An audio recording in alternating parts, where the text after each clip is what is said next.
Hello friends, welcome to the next class of how to learn English. आजकल हम correct form of word सीख रहे हैं कि एक ही शब्द नाउन, एडजेक्टिव और एडवर्ब और वर्ब की तरह कैसे यूज़ होता है। तो पहला देखिए, स्कूल। स्कूल का मतलब एक तो स्कूल होता है जहाँ हम पढ़ने जाते हैं।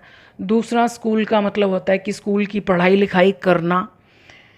तो ये दो मीनिंग है। नेक्स्ट है इंजॉय। इंजॉय मीन्स होता है मज़ा लेना। नेक्स्ट है एंगर। एंगर मीन्स होता है गुस्सा। तो ये सेंटेंसेस देखिए, we need a dash in our area, he has done his dash from a government school, she was dash locally. Locally मतलब स्थानीय एरिया में, लोकल एरिया में। He made many dash achievements. Achievement means उपलब्धि, कामयाबी। Money can not give every kind of हर तरह का। I was dash to see my family, he every party as he is a party animal. Party animal वो व्यक्ति होता है जिसको पार्टियों में जाना बहुत अच्छा लगता है। हमने यहाँ एनिमल लिखा, but we are not talking about any animal. The children spent their time in the park. The last journey, यात्रा, was very dash anger. Anger के दो मतलब, गुस्सा एंड गुस्सा करना। वीकन्स। वीकन्स मीन्स कमज़ोर कर देना। अवर सोल पावर, हमारी आत्मा की ताकत को। She threw away the gift, gift को फेंक दिया। Nothing dash a cool headed person. Cool headed मतलब ठंडे दिमाग वाला इंसान जिसको गुस्सा नहीं आता। I have never seen you dash. तो आप इनको करेक्ट फॉर्म करके भरिए, फिर आप वीडियो के एंड में आंसर्स देख सकते हैं। तो चलिए अब आंसर्स देखते हैं। We need a school in our area. तो स्कूल यहाँ पर नाउन है। वैसे भी आप एक और पहचान बताते हो, जिस जो अकेला शब्द है उसके आगे ए एन लगा है या दा लगा है तो वो नाउन होता है। सिर्फ एक ही शब्द लगा हुआ है, मतलब जिसका संबंध ए से है तो वो नाउन होता है। वैसे भी स्कूल किसी जगह को बोलते हैं, किसी जगह का नाम है, तो ये नाउन है। ही has done his schooling from a government school. अभी हमने लास्ट क्लास में सीखा था कि अवर, योर, माई के बाद जो आता है वो नाउन होता है। तो उसने किया है अपनी स्कूलिंग, यानी स्कूल की पढ़ाई लिखाई, फ्रॉम अ गवर्नमेंट स्कूल, ये नाउन है। She was schooled locally. उसको स्कूली शिक्षा दी गई, स्कूल की पढ़ाई लिखाई करवाई गई लोकली मतलब लोकल एरिया से, ये वर्ब है। She was schooled. He made many scholastic achievements. उसने की बहुत सारी, स्कॉलिस्टिक होता है स्कूल से संबंधित, पढ़ाई लिखाई से संबंधित, तो उसने बहुत सारी स्कूल से संबंधित उपलब्धियाँ की। तो ये यहाँ पर एडजेक्टिव है क्योंकि ये अचीवमेंट की विशेषता बता रहा है। अचीवमेंट नाउन है तो ये एडजेक्टिव है। Enjoy. Money can not give every kind of enjoyment. पैसा नहीं दे सकता है हर तरह का इन्जॉयमेंट, मज़ा। अब आप ये याद रख सकते हैं कि जिन भी वर्ड्स के पीछे मेंट आता है, एम ई एन टी मेंट, वो हमेशा नाउन होते हैं। और प्रपोजिशन के बाद भी हमेशा नाउन या प्रोनाउन ही आता है। तो कई तरीके हैं सीखने के, पहचानने के कि ये नाउन है या एडजेक्टिव है। I was enjoyed to see my family.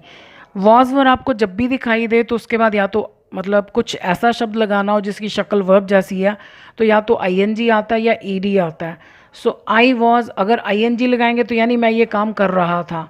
I was enjoyed यानी आई वॉज हैप्पी, मैं आनंदित था। टू सी माई फैमिली, तो मैं था, कैसा था, जैसे हम कहते हैं आई वॉज हैप्पी, तो ये एडजेक्टिव है। भले ही ये दिख आपको वर्ब जैसा रहा है, पर ये पास्ट पार्टिसिपल है। पार्टिसिपल के ऊपर वीडियोस देखेंगे तो अच्छी तरह से क्लियर हो जाएगा। ये यहाँ पर ये पैसिव वॉइस नहीं है, वर्ब नहीं है। पैसिव वॉइस जैसा दिख रहा है लेकिन इसमें काम कुछ नहीं हो रहा। हम केवल अपनी मेंटल स्टेट बता रहे हैं, मानसिक स्थिति, मानसिक अवस्था। तो मैं आनंदित था अपने परिवार को देखकर। He enjoys every party as he is a party animal, क्योंकि वो जैसा कि पार्टी एनिमल है तो वो इन्जॉय करता है। सब्जेक्ट के बाद क्या आता है, वर्ब। वह मज़ा लेता है हर पार्टी का, तो ये वर्ब है यहाँ पर, ये देखिए लिखा है वर्ब। द लास्ट जर्नी, आखिरी, the children spent their time. बच्चों ने अपना वक्त बिताया, तो कैसे, मज़े लेते हुए। तो कैसे का जवाब, कोई भी काम किया कैसे किया, तो वो एडवर्ब। एन्जॉयेबली, एडवर्ब के बाद मोस्टली एल वाई आता है, मोस्टली। सो द चिल्ड्रन, अगर आपको सीधे ना समझ में आए, जैसे अब मैंने आपको 4 सेंटेंसेस 5 दिए हैं, आपको जो नहीं समझ में आ रहा ना उसको छोड़कर अगला करो। कई बार क्या होता है कि किसी दूसरे से हमको हिंट मिल जाता है, जैसे मान लिया हमको यहाँ समझ में नहीं आ रहा तो पहले हम इसको करते हैं। The last journey was very, last journey थी बहुत ही ज़्यादा क्या, मज़ा देने वाली, इंजॉयेबल। अभी हमने पिछली क्लास में भी सीखा कि जिन शब्दों के पीछे एबल आता है वो एडजेक्टिव होते हैं। तो इंजॉय करने लायक थी, मज़ा लेने लायक थी। अब हमने पहले ये भर दिया और हमको यहाँ समझ में आ रहा है कि हमको एडवर्ब लिखना है, तो एडवर्ब मोस्टली इसके बाद एल वाई लगाने से बनता है, तो ई हट जाएगा, वाई, ई की जगह वाई आ जाएगा। The children enjoyably spent their time. अब ये चिल्ड्रन के बारे में कुछ नहीं बता रहा कि चिल्ड्रन कैसे थे, ये इसके बारे में बता रहा है कि इस काम को कैसे किया गया। तो काम की विशेषता जो बताता है वो एडवर्ब होता है, क्रिया विशेषण। So the children enjoyably spent their time in the park. ये इंजॉयबली है, ये एडवर्ब है, और ये मैंने आपको पहले ही बता दिया कि ये एडजेक्टिव है। Next, anger. गुस्सा कमज़ोर करता है हमारी आत्मा की शक्ति को। तो गुस्सा क्या है, कोई चीज़ है। So anger weakens our soul power. ये एक सच्चाई है कि गुस्सा सच में हमारी सोल पावर को कमज़ोर करता है। लेकिन आज के ज़माने में आप, अगर हम अपने आसपास नज़र दौड़ाएं और अगर हम अपने आप को भी देखें शायद, तो आज हमें बहुत जल्दी गुस्सा आता है। उसका कारण है हमारा बदलता हुआ माहौल, हमारी बदलती हुई सोच।